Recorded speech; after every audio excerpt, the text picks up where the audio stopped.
کہ جب علی آ جائے تو علی سے محبت کیا کرو، اطاعت بھی آپ کی کیا کرو۔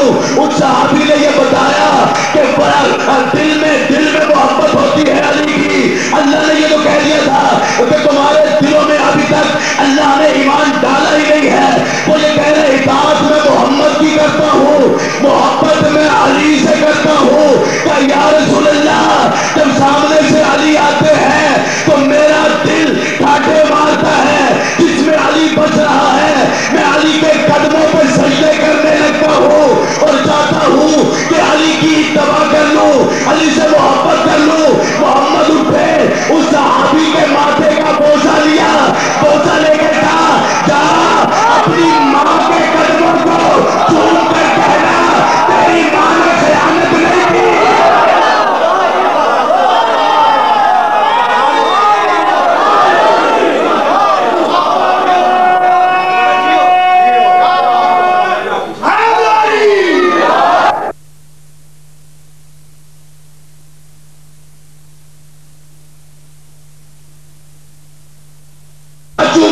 ماتا چوم کر محمد نے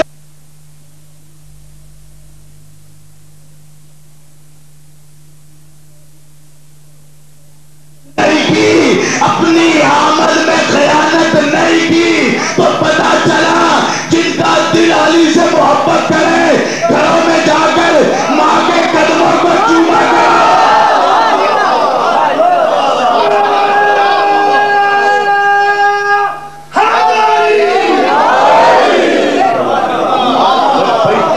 یہ مرحلہ ہے، یہ پیغمبر فرما رہے ہیں، کسی بشر کا تو قول نہیں ہے، کسی انسان نے تو نہیں کہا، یہ نبی کہہ رہے کہ اپنی ماں کے قدموں کو جا کے چوما کرو، اور قسم سے چوما کرو۔ تمہاری ماں کی تربیت کا اثر ہے کہ جب تم آغوش مادر میں آئے تھے تو ماں نے شیر میں تمہیں یہ چیز پلائی تھی، علی کی ولایت، حسین کا غم، یہ دو ہی چیزیں تو ماں نے ہمیں عطا کی ہیں، دو ہی چیزیں ماں ہمیں عطا کر رہی ہے، علی کی ولایت عطا کر رہی ہے، حسین کا غم عطا کر رہی ہے۔ تو دوستو تدبر کیا کرو قرآن میں، تفکر کیا کرو قرآن میں۔ قرآن پڑھ لینے کا نام نہیں ہے، قرآن حفظ کر لینے کا نام نہیں ہے۔ اللہ شریعتیں بنا رہا ہے، اور اللہ نے محمد کا یہ کہا تھا شرع لکم من الدین ما وصى به نوح وموسیٰ وعیسیٰ۔ اے محمد ہم نے تمہیں کوئی نئی شریعت عطا نہیں کی ہے، یہ شریعت ہم پہلے موسیٰ کو بھی عطا کر چکے ہیں، نوح کو بھی عطا کر چکے ہیں۔ تو شریعتیں چلی انبیاؤں سے ہوتی محمد تک آئی۔ شریعت چلی انبیاؤں سے منتقل ہوتی محمد تک۔ اچھا اب ایک لمحے کے لیے رکنا، انبیاؤں کے دور میں، بھئی نبیوں کے دور میں اللہ نے شریعت کو نافذ کیا اور ہر نبی کو حکم دیا کہ تیرے جانے کے بعد کس کی اتباع کریں، تیرے جانے کے بعد کس کی اطاعت کریں۔ اب زیادہ دور نہیں جانا، فقط حضرت نوح ہی کو لیجیے۔ حضرت نوح کشتی بنا رہے ہیں، بھئی سورہ ہود کی 40 آیتیں تلاوت کروں گا۔ حضرت نوح کشتی بنا رہے ہیں، اور جب کشتی بن گئی تو آوازیں کھلت آئی وَقُلْنَا مِنْ فِيهَا مِنْ كُلِّ زَوْجَيْنِ اثْنَيْنِ، اس میں جوڑا سوار ہو جاؤ، جو نوح کی کشتی میں سوار ہو جائے گا وہ بچ جائے گا۔ بھئی سارے سوار ہوئے، سب سوار ہوئے، نوح کا بیٹا سوار نہ ہوا۔ جب کشتی چلنے لگی تو نوح نے یہ کہہ دیا یا بنیا ارکب معنا ولا تکن مع الکافرین، بیٹا کشتی میں سوار ہو جا، یہ نجات کی کشتی ہے، یہی شریعت اللہ نے محمد کو دے دی ہے، یہ نجات کی کشتی ہے، اس کشتی میں سوار ہو جا تاکہ تو بچ جائے۔ تو نوح کے بیٹے کے الفاظ کو اللہ نے غور کیا، کہنے لگا کالا صحابی اِلَى جَبَلٍ يَعْصِمُنِي مِنَ الْمَاءِ، بابا میں تو پہاڑ پہ چڑھ جاؤں گا۔ بھئی دیکھیے نوح کا بیٹا کہہ رہا میں پہاڑ پہ چڑھ جاؤں گا، پانی سے بچ جاؤں گا۔ تو اب بھی تمہاری سمجھ میں نہ آیا، تو نبی کی زبان پہ یقین نہ رکھے، پہاڑوں پہ یقین رکھے۔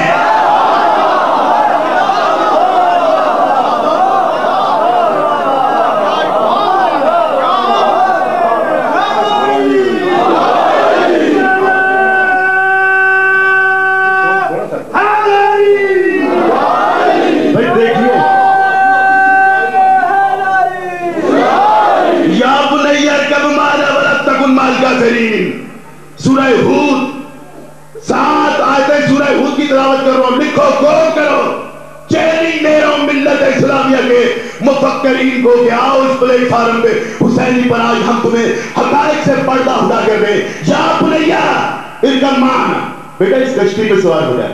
ولا تکن مال کافرین، اور بیٹا کافروں میں سے نہ ہو جانا. اور نوح کا بیٹا کہتے ہیں قال سآوی الی جبل یعصمنی من الماء، بابا میں وہ جو پہاڑ ہے اس پہ چڑھ جاؤں گا. پہاڑ پہ یقین کر رہا ہے، نبی کے قول پہ یقین نہیں کر رہا، نبی کے قول پہ یقین نہیں کر رہا. وہی ہوا جب غرق ہونے لگا تو ابراہیم نوح سے دیکھا نہ گیا. فقال نوح ربہ، فوراً نوح نے کہا ان ابن من اہلی، پروردگار عالم آ کر یہ میرا اہل بیت ہے، یہ میرا اہل ہے. آواز قدرت فقالا یا نوح انہ لیس من اہلی، یہ تیرا اہل نہیں ہے. تھوڑا سا بلند ہو جاؤ، یہ تیرا اہل نہیں ہے. انہ عمل غیر صالح، اس کے پاس نیک عمل نہیں ہے. بھائی رکے رہو اسی مقام پہ. نوح کا بیٹا ہے، نوح کے گھر میں رہ رہا ہے، نوح کے ساتھ صبح کرتا ہے، نوح کے ساتھ شام کرتا ہے. آواز قدرت آ رہی ہے انہ عمل غیر صالح، اس کے پاس نیک عمل نہیں ہے، نیک عمل نہیں ہے. یہ نیک عمل کسے کہتے ہیں؟ سورہ تحریم آیت نمبر 10 پر اللہ نے استدلال دیا ہے کہ یہ نیک عمل کون سا ہے. وَضَرَبَ اللَّهُ مَثَلًا لِلَّذِينَ آمَنُوا بِامْرَأَتِ نُوحٍ وَامْرَأَتَ نُوحٍ كَانَتَا تَحْتَ عَبْدَيْنِ مِنْ عِبَادِنَا صَالِحَيْنِ فَخَانَتَهُمَا فَلَمْ يُغْنِيَا عَنْهُمَا مِنَ اللَّهِ شَيْئًا وَقِيلَ ادْخُلَا النَّارَ مَعَ الدَّاخِلِينَ. اللہ کافروں کو مثال دے رہا ہے، کافروں کو مثال دے رہا ہے. حضرت نوح کی بیوی کی، حضرت لوط کی بیوی کی، اللہ کہہ رہے یہ دونوں کی دونوں بیویاں ہمارے نبیوں کے ماتا تھی. فَخَانَتَهُمَا، ان دونوں نے خیانت کی. آواز قدرت آئی وَقِيلَ ادْخُلَا النَّارَ مَعَ الدَّاخِلِينَ، انہیں جہنم میں ڈال دیا جائے، انہیں دوزخ میں ڈال دیا جائے. نبیوں کی بیویاں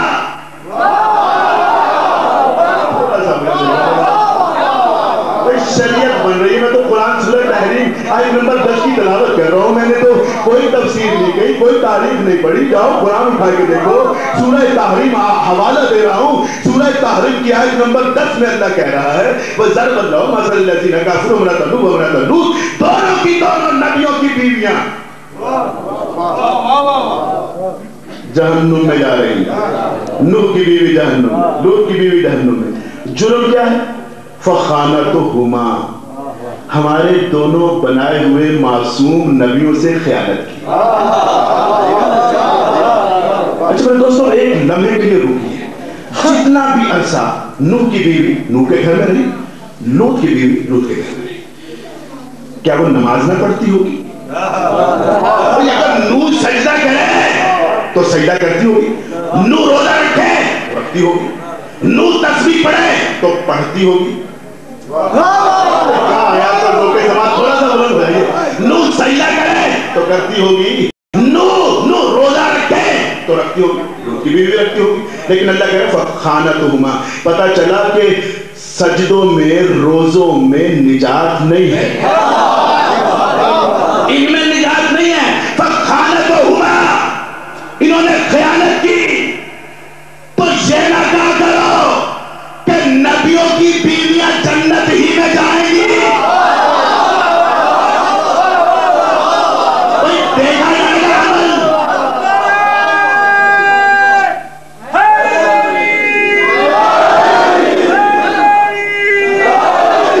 جب تو قرآن سے گفتگو چلی آ رہی ہے، یہ نہ کہا کرو کہ نبیوں کی بیویاں جنت ہی جائیں گی. قانون دیکھو، عمل دیکھا جائے گا، عمل دیکھا جائے گا. وَقِيلَ ادْخُلُوا النَّارَ مَعَ الدَّاخِلِينَ، ان دونوں کو دوزخ میں ڈال دیا جائے. یہ دونوں کی دونوں دوزخی ہیں. نوح کی بیوی بھی جہنم میں جا رہی ہے، لوط کی بیوی بھی جہنم میں جا رہی ہے. سورہ تحریم کی آیت نمبر 11 میں اللہ نے پھر فرمایا وَضَرَبَ اللَّهُ مَثَلًا لِلَّذِينَ آمَنُوا بِامْرَأَتِ فِرْعَوْنَ إِنَّ ابْنَ مِنْ عِندِكَ بَيْتًا فِي الْجَنَّةِ. اللہ کہہ رہا ہے فرعون کی بیوی مومنوں کو مثال دے رہا ہے. فرعون کی بیوی کے لیے اللہ نے جنت میں اعلیٰ مقام.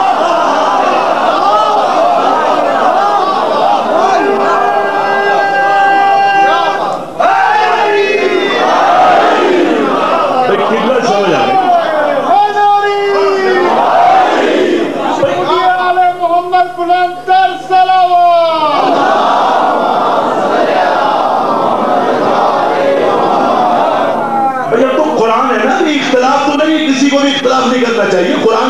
کو متفق ہونا چاہیے. آیتوں کا نام دے رہا ہوں, آیتوں کا نمبر دے رہا ہوں. سورہ تحریم کی آیت نمبر 10 میں اللہ نے کافروں کو مثال دی تھی, کافروں کو تنبیہ کی تھی کہ عبرت حاصل کیا کرو نوح کی بیوی سے, عبرت حاصل کیا کرو لوط کی بیوی سے. اور یہاں مومنوں کو اللہ مثال دے رہا ہے, مومنوں کو, مسلمانوں کو نہیں. کس مرحلے میں اللہ مومنوں کو مثال دے رہا ہے, مومنوں کو, کہ فرعون کی بیوی کو دیکھو, اس کے لیے جنت میں اعلیٰ مکان ہے. اگر فرعون کے دربار میں فرعون کی زوجہ سجدہ کرتی تو قتل ہو جاتی, پکڑی جاتی. نہ تو سجدہ کیا نہ روزہ رکھا, تو کون سا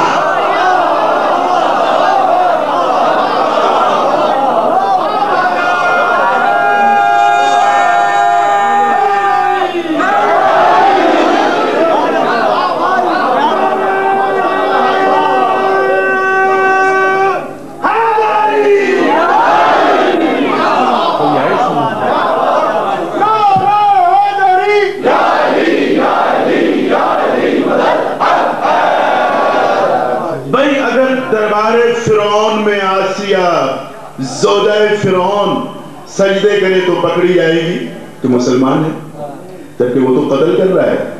کتنے بچوں کو, سینکڑی خواتینوں کو اس نے قتل کروایا, اس خوف میں کہ کہیں موسیٰ نہ آ جائے. سجدہ نہیں کیا. اور اللہ کہہ رہے جنت میں اعلیٰ مکان ہوگا. نبیوں کی بیویاں دوزخ میں جا رہی ہیں, اللہ کے دشمن کی بیوی جنت میں جا رہی ہے. وہ کون سا عمل تھا؟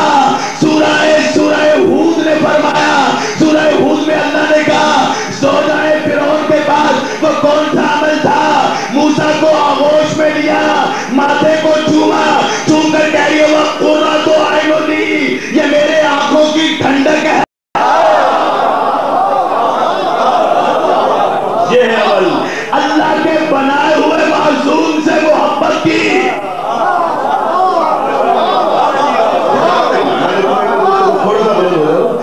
دیکھو یہ ہے عمل, یہ ہے نیک عمل. اللہ کے بنائے ہوئے معصوم سے محبت کی. خیانت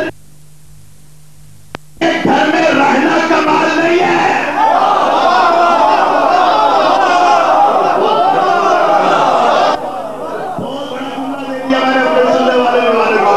نبی کے گھر میں رہنا کمال نہیں ہے, نبی کے گھر میں رہنا کمال نہیں ہے, نبی کے گھر میں رہ کر پروان چڑھ جانا کمال نہیں ہے. کمال ہے نیک عمل کرو, عمل صالح کرو.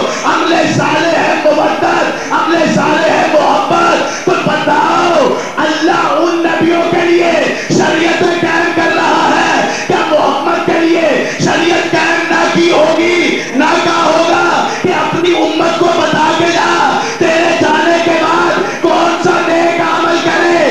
عرب کے لوگ آئے, محمد کی قدم میں بیٹھے ہیں, یا رسول اللہ ہم عرب کے بدو تھے, بیٹیوں کو زندہ درگور کرتے تھے, تو نے ہمیں علم دیا, تو نے ہمیں آگہی دی, تو نے ہمیں بندگی کا طریقہ بتایا, بتا اس کا اجر کیا دے, صلہ کیا دے. محمد خاموش بیٹھے ہیں, جبرائیل نازل ہوئے, دامن کو جھنجھوڑا, کہا محمد خاموش نہ ہو, ان سے کہہ دے اگر نمازوں کا اجر دینا ہے, روزوں کا اجر دینا ہے, زکات کا اجر دینا ہے, تو کل لا سالکم علیہ اجرا الا المودۃ فی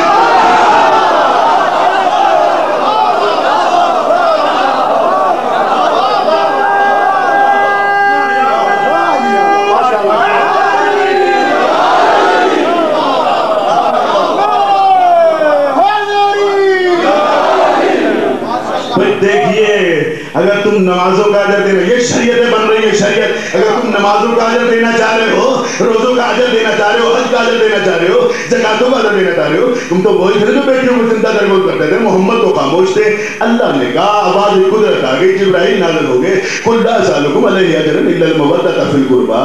تم مودت کرو, عمل نہ کرو, نمازیں نہ پڑھو, روزے نہ رکھو, محبت. اللہ نے کہا ہے, اللہ نے کہا ہے کہ اجر رسالت یہ ہے کہ تم کثرت سے نمازیں پڑھو, کثرت سے روزے رکھو, کثرت سے حج ادا کرو. یہ اجر رسالت نہیں ہے. المودۃ فی القربی. اور اب چیلنج دے رہا ہوں میں, چیلنج سرزمین پنجاب سے علماء دین کو القربی لفظ کے بارے میں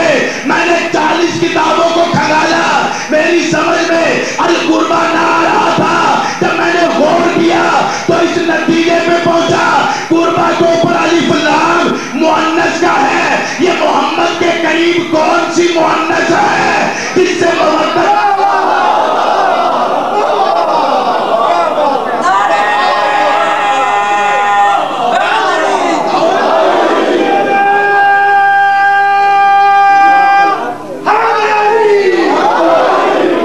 آ رہی ہے نا سمجھ میں؟ بڑے دعوے سے، بڑی تحقیق سے، منبر رسول سے اور بڑی ذمہ داری سے یہ جملہ دے رہا ہوں۔ جب میں القربہ پر پہنچا، میں نے 40 کتابیں لغتوں کو دیکھا کہ قربہ کا معنی جو محمد کے قریب ہو، تو محمد کے تو بہت سے لوگ قریب تھے، محمد کے ساتھ تو بہت سے لوگ رہتے تھے، صبح کرتے تھے، شام کرتے تھے، دن ہوتی تھی۔ قربہ معنی تو محمد کے قربت دار ہو، نہیں نہیں، قربت دار نہ ہو۔ القربہ الف لام مؤنث کی تھی تو مؤنثیں بھی بہت سی تھی جو محمد کے ساتھ چلتی تھی، مؤنثیں بہت سی تھی جو محمد کے ساتھ چلتی تھی۔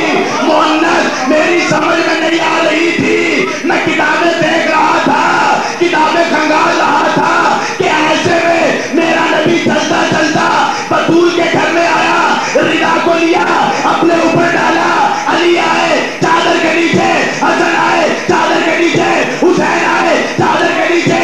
عرش معلیٰ میں جبرائیل نے کہا اللہم ومن تحت حاضر کسا، اس چادر کے نیچے کون ہے؟ اللہ نے القربہ کی مؤنث کا تعارف کروایا، وہ فاطمہ تو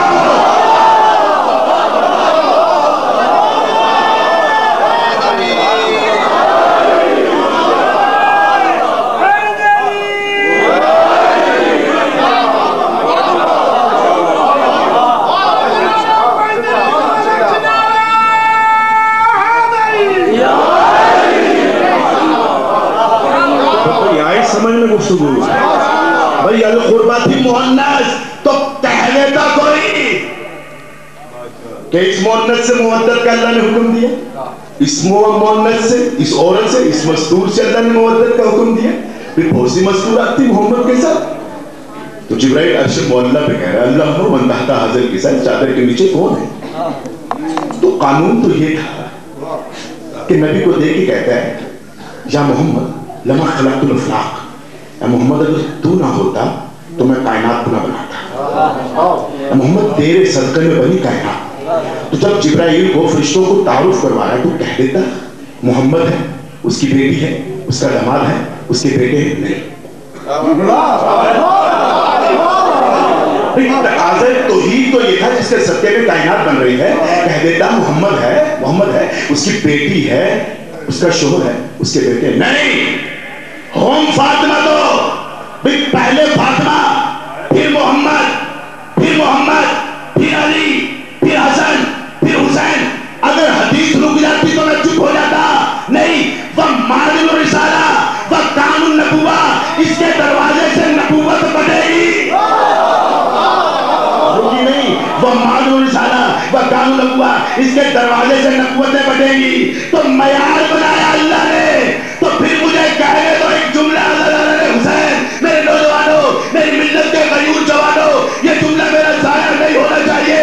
بطول کے دروازے سے نبوتیں بڑھیں گی، نبوتیں تقسیم ہوگی، یہ سیدہ کا دروازہ ہے۔ سلیمان مسجد نبوی سے نکل رہے تھے، کسی صحابی نے کہہ دیا سلیمان اتنی عمر ہو گئی ہے، اپنے رہنے کے لیے ایک جھوپڑا تو بنا لے، ایک کمرہ تو بنا لے۔ سلیمان نے کہا کیوں بناؤں، میرے پاس وقت ہی نہیں ہے، دن سارا علی کی زیارت کرتا ہوں اور رات ساری بطول کی چوکھٹ کی صفائی کرتا ہوں۔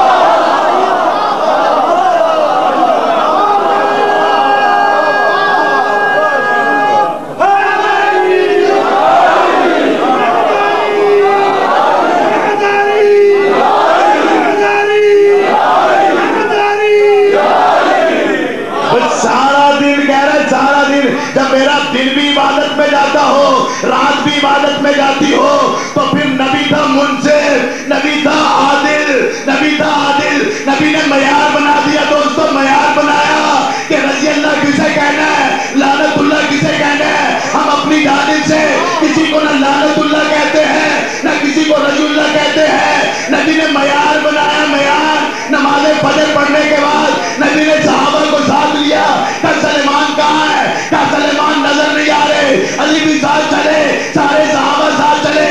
سلیمان کو دیکھا، دہلیز بطول پہ جا کے اپنی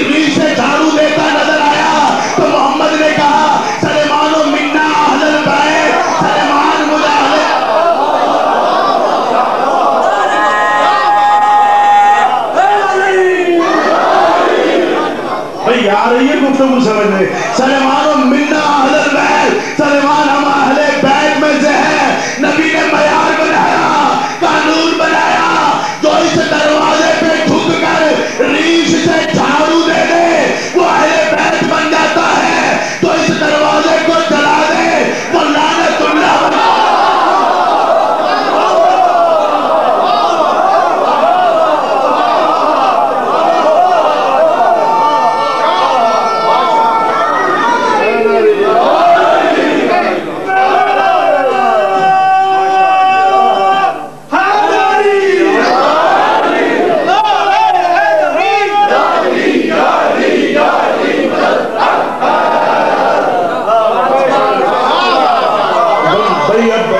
اب یہ شیعوں کا معیار نہیں ہے میرے دوستو. ابو ذر کو بھی تو کہہ سکتے تھے منا اہل البیت، جبکہ ایمان کے 10ویں حصے پہ تھا ابو ذر اور 9ویں حصے پہ تھا سلیمان. بھئی ایمان کا 10واں حصہ ہے ابو ذر کے پاس اور 9واں حصہ ہے سلیمان کے پاس. تو 9 حصے والوں کو اہل بیت پیغمبر بنایا، معیار بنایا. معیار نبی نے کہ اس دروازے کا اتنا احترام ہے، اس چوکھٹ کا اتنا احترام ہے. یہ کوئی عام دروازہ نہیں ہے، یہاں پہ نبیوں کا سردار مدینے سے جاتے ہوئے بوسہ دے کے جاتا ہے. یہاں پہ فرشتوں کا سردار جبرائیل کبھی درزی بن کے آتا ہے، کبھی غلام بن کے آتا ہے. آگے گفتگو سمجھ میں بھئی یہی تو ہستیاں ہیں جہاں سے معیار بنتے ہیں. تو پھر علامہ آبدی پہ اعتراض نہ کرو، جمیل حیدر آبدی پہ اعتراض نہ کرو کہ منبر رسول سے جمیل حیدر آبدی کہتا ہے نمازیں کام نہ آئیں گی، روزے کام نہ آئیں گے، حج کام نہ آئیں گے. قسم خدا کی علی کو چھوڑ کر، بطول کو چھوڑ کر تم کون سی نمازیں پڑھ رہے ہو؟ علی بھی جا رہے تھے، کمبر بھی جا رہے تھے. اب یہ جملہ میں ملنگا میں نوجوان کے لیے کہہ رہا ہوں، علی بھی جا رہے تھے، کمبر بھی جا رہے تھے. کمبر نے سنا کوئی قرآن کی تلاوت بہت سریلے انداز میں کر رہا ہے، کمبر رک گئے، علی چل پڑے، کمبر پیچھے آ گیا، نماز شب کو ادا کیا، نماز فجر کو ادا کیا. جب پلٹنے لگے تو کمبر نے کہا مولا اس عربی کی عربی کتنی اچھی تھی، وہ قاری کتنا اچھا قرآن پڑھ رہا تھا. مولا نے کمبر کو دیکھا، دیکھے گا کمبر وہ جہنم میں جائے گا. خدا کی تاریخ کی جملہ دے رہا ہوں، تاریخ کی جملہ، یہ علی کا جملہ ہے، علی کا. کمبر وہ جہنم میں جائے گا. مولا گھر آ گئے، کمبر پریشان ہو گئے کہ جہنم میں اتنی مٹھاس سے تلاوت قرآن پاک کرنے والا جہنم میں تک الباب تھی، قرآن کھولے تلاوت کر رہا تھا. کون ہے؟ کہ کمبر ہوں. کہ اندر آ جاؤ. کہ قاری قرآن اللہ کو کیسا مانتا ہے؟ کہ وعدہ اللہ شریف کہ نبی کو کیسا مانتا ہے؟ کہ ختم مرسل کہ قرآن کو کیسا مانتا ہے؟ کہ کلام الہی. کمبر نے کہا علی کو کیسا مانتا ہے؟ قرآن کو بند کیا. کہ علی میں اور مجھ میں کوئی فرق نہیں ہے. کمبر نے لعنت کر کے کہا جب میرے علی نے تجھ کو دودھ کی بنا دیا تھا تو کائنات کا کوئی بھی بشر تجھے جنتی نہیں کر سکتا.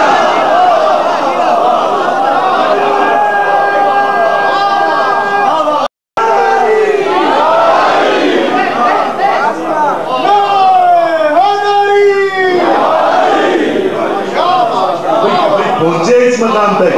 بھئی دیکھیے بھئی تھوڑا سا بلند ہو جاؤ، تھوڑا سا بلند ہو. کہ علی کہہ رہے ہیں، علی کہہ رہے ہیں. یہ کوئی بشر نہیں کہہ رہا، یہ کوئی بشر نہیں کہہ رہا، یہ علی کہہ رہے ہیں. جسے علی دوزخ میں بھیج دے اسے خدا بھی جنت میں بھیجے گا. علی کہہ رہے ہیں کہ یہ دوزخ میں جائے گا، جہنم کی دہکتی ہوئی آگ میں جلے گا. علی کو چھوڑ کر، نبی کو چھوڑ کر، سیدہ کو چھوڑ کر، حسنین کو چھوڑ کر تیری سینکڑوں نمازیں روزے تیرے کام نہ آئیں گے. یہ کون؟ علی کون؟ محمد کون؟ حسن و حسین کون؟ جب بات ان پہ آئی تو سورہ بقرہ پروردگار عالم فرما رہا ہے کہ آدم کو زمین کی جانب بھیجا، ہوا کو اس سے مت بھیجا، آدم کو اس سے مت بھیجا. آدم پریشان ہو گئے، رونے لگے. فراق ہوا میں اللہ کی بارگاہ میں دعا کی کہ کچھ تو کرم کر دے. آواز قدرت آئی، فتلقى آدم من ربه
ان کے توسل سے انبیاء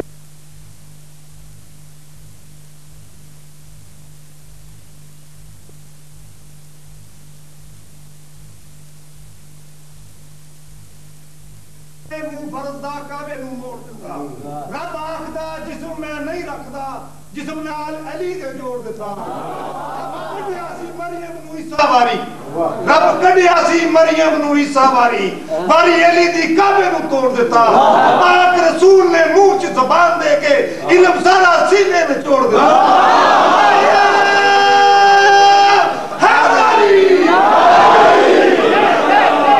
کوئی معیار دیکھو، علی کے چاہنے والوں کا ذوق دیکھو، معیار دیکھو. اب اگر مومن نے کہہ ہی دیا تو سنو، کعبہ کی دیواریں تعمیر ہوئی تھی، محمد نے علی کو بلوایا تھا، حجر اسود کو نصب کرایا تھا، بتوں کو گرایا تھا. بت بھی تو پتھر تھا، حجر اسود بھی تو پتھر تھا. اس بت کو توڑا، اس بت کو چوما، نصب کیا تو کہنا پڑ گیا علی نے توڑ کے بت حجر اسود کو دیا بوسا. کہیں بگڑی کہیں پہ بن گئی تقدیر پتھر کی. علی جنہیں توڑ دے وہ لعنت اللہ ہوتا ہے.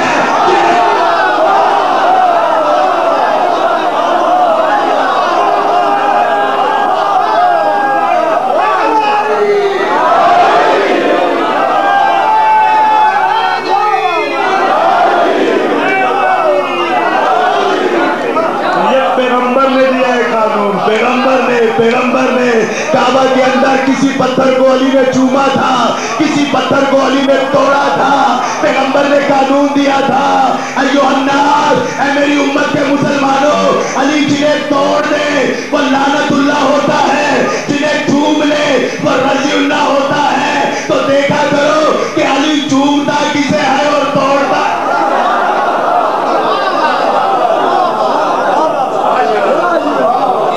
بھئی اب رکیے گا اسی مقام پہ، اب دامن وقت میں گنجائش نہیں رہی. اب ایک جملہ سنو اور بہت تیزی کے ساتھ آگے لکھ لوں گا. کل کی تقریر اور پرسوں کی تقریر میرے موضوع کی تاریخی تقریریں ہوں گی.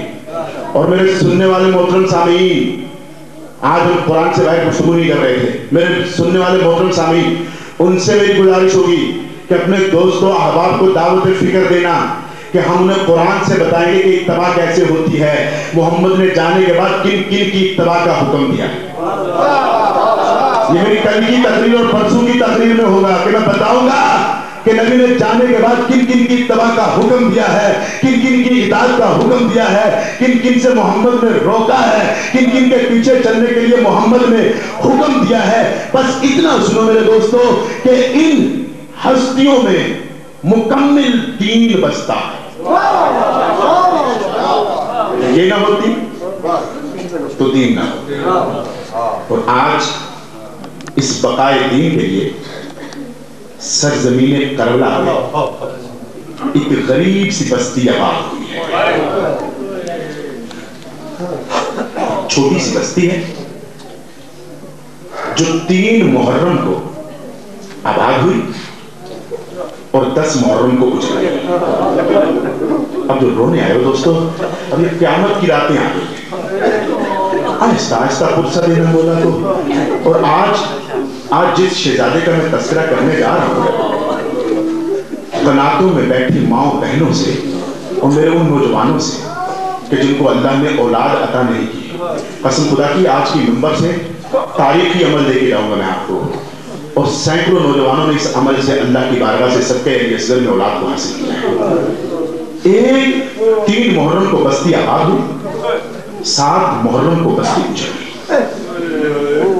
اور جو کناتوں کے پیچھے میری مائیں بہنیں بیٹھتی ہیں نا، ان میں شہزادی پہلو پہ ہاتھ رکھے، زینب سر کے بال کھولے، اور ایک حسین کی چھوٹی سی بچی ہے جسے سکینہ کہتے ہیں، وہ قناتوں کے پیچھے اپنی پھوپھی اماں کا دامن پکڑ کے کہتی ہے، اماں یہ جو اتنے سارے مومنین رو رہے ہیں یہ کون ہے؟ اب رونے میں شرم نہ کرنا، جسے رونا آ رہا ہو وہ رونے میں شرم نہ کرنا۔ میں شہزادی کا جملہ سن لو اماں، یہ جو اتنے سارے مومنین رو رہے ہیں، اتنے سارے مرد رو رہے ہیں، اتنے سارے نوجوان رو رہے ہیں، یہ کون ہے؟ تو زینب رو کے کہتی ہے یہ تیرے بابا حسین کے عزادار ہیں، یہ تیرے بابا حسین کے عزادار ہیں۔ عزاداروں جملہ سنو گے، سکینہ کا اپنا ماتھا پیٹو گے، اپنا سینہ پیٹو گے۔ سکینہ کہتی ہے پھوپھی اماں اگر یہ سارے مومن کربلا میں ہوتے تو سارے ظلم ہو جاتے، لیکن دو ظلم نہ ہوتے۔ سکینہ وہ کون سے دو ظلم نہ ہوتے؟ سکینہ رو کے کہتی ہے ایک میرے اصغر کے تیر میں لگتا، سر میں آگ مارنا، ماتم کرنا شہزادے کا۔ پھوپھی اماں میرے اصغر کے تیر نہ لگتا، میرے تماچے نہ لگتے، میرے رخسار زخمی نہ ہوتے۔ عزادارو عاشورہ کا دن آیا، میرا مولا خیمے میں آیا، ساری بیویاں رومات ام رومات کی مولا ذرا اصغر کو میرے قریب لاؤ، ذرا اصغر کو میرے قریب لاؤ۔ اصغر کے ساتھ ساتھ 5 سالہ سکینہ بھی آ رہی ہے۔ رومات مولا کہہ رہے رومات جس گھر میں سکینہ اور اصغر نہیں ہوتے وہ گھر مجھے اچھا نہیں لگتا، اس گھر میں رونق نہیں ہوتی۔ رومات یہ اصغر میرے حوالے کرو، یہ اصغر مجھے دو۔ اصغر کو لیا مولا نے، چلنے لگے۔ سکینہ نے دامن کو پکڑا، کہا بابا اصغر کو مجھے دے، میں جھولا دوں گی، میں لوریاں دوں گی۔ کہا نہیں اصغر، نہیں سکینہ، اصغر میرے حوالے ہوگا۔ جب چلنے لگے نا ہزاروں، عمر کہتی ہے مولا وقت کے امام ہو، چھوٹا سا بچہ ہے، کربلا کی تپتی ہوئی دھوپ ہے، ماں کے علاوہ ڈر نہ جائے، کہیں خوف نہ آ جائے، کہاں سوئے گا یہ، کہاں لے کے جا رہے ہو؟ حسین کہتے ہیں عمر باپ آج کے بعد اصغر میرے پاس سوئے گا، سکینہ تیرے پاس سوئے گی، اصغر میرے پاس سویا کرے گا، سکینہ تیرے پاس سویا کرے گی۔ مولا لے کے چلے، مولا لے کے چلے۔ رباط نے خیمے کی کنار سے اپنے اصغر کو دیکھا، اصغر کو دیکھا، مولا لیے جا رہے ہیں بلند قلعے پہ۔ جب چلنے لگے عمر باپ نے کہا فضا ذرا مولا کو بلانا، ذرا مولا کو آواز دو۔ 6 ماہ کا بچہ تھا، جن کے 6 ماہ کے بچے ہو ذرا غور کرو، ذرا تفکر کرو۔ فضا ذرا میرے مولا کو تو بلاؤ۔ مولا کو بلوایا گیا، مولا آئے۔ عمر باپ کیا کہنا چاہ رہی ہو؟ روکے کا مولا کربلا کی تپتی ہوئی دھوپ ہے، اصغر کا چہرہ جھلس نہ جائے، اب آگا دامن اصغر کے چہرے میں ڈال دو۔ مولا نے ڈالا، بلند قلعے پہ آئے۔ لوگوں مجھے پانی نہیں چاہیے، میرے اصغر کے لیے دے دو، میرے اصغر کے لیے دے دو۔ امت رسول سے حسین نے پانی مانگا، امت نے کیا دیا؟ لکھنؤ کا عالم دین کہہ رہا ہے اس بچے کو پانی نہیں دیا، پانی نہیں دیا۔ یا بنیا مثلوں کا نہری، اے بیٹا تیرے جیسے بچے، تیرے جیسے بچے نہر بھی کیے جاتے ہیں۔ نہر میری سمجھ میں نہ آیا، میں عربی کی کتاب پڑھ رہا تھا، لکھا کہ سرزمین عرب پر جو سب سے بڑے جانور کو ذبح کرنے کے لیے جو آلہ استعمال ہوتا تھا وہ کربلا میں اصغر کے لیے استعمال ہوا۔ یا بنیا یا بنیا یا بنیا مثلوں کا نہری، بیٹا تیرے جیسے بچے نہر بھی ہوتے ہیں۔